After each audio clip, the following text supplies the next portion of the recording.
Kenny, the Pirates split last weekend, falling in a hard-fought game down at Whitman on Tuesday, but getting a good win over George Fox on Saturday at home. Take us back through last week and how you saw things play out. Yeah, it was a quick turnaround going down to Walla Walla last Monday for that Tuesday game, as you said. A lot of positive stuff to really grow from in that game, and it was kind of tough after a tough weekend the prior with two tough losses.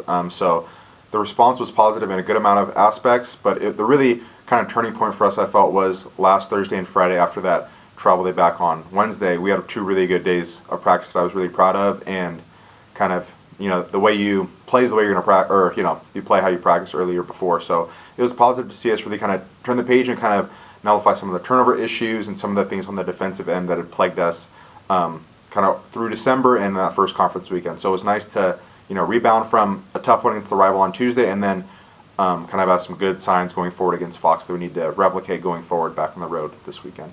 Well, that's part of the next question. Is a lot of our challenges this year have been our own mistakes, and so as a coach, how do you help the team work through those in the practice situation and apply those to a game? Yeah, knowing that a lot of those mistakes that have plagued us have been self-inflicted is something that you want to think are easily rectified, because they are all within your own doing. So trying to replicate as much as possible that game-like environment, and trying to see what happens when we get fatigued when most of those mistakes happen in a game.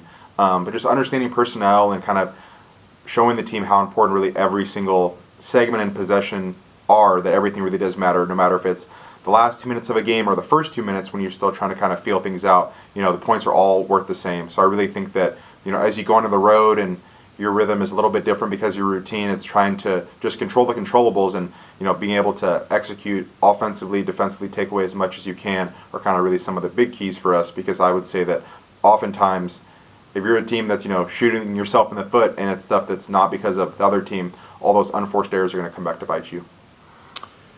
You're taking those lessons on the road this weekend for a pair of conference games down at Willamette and Linfield. What do the matchups look like?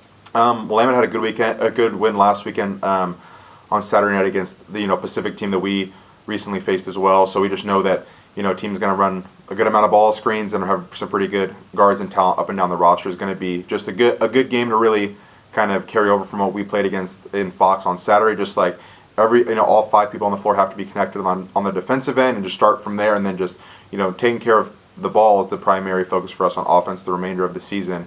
And then Linfield, I know, has been a surprise around the conference. I believe they're 4-2 right now, and I think that's a probably a big surprise. So I would say that you can't take anything from the preseason rankings. You really just kind of have to play the team as they are, and I really just think it's a good opportunity to kind of do it like we have most of the season. It's if we play our basketball and take care of the ball and defend and just play smart and disciplined, we'll be in good shape. And if we fall into some of those bad habits, we'll be in for two really tough nights.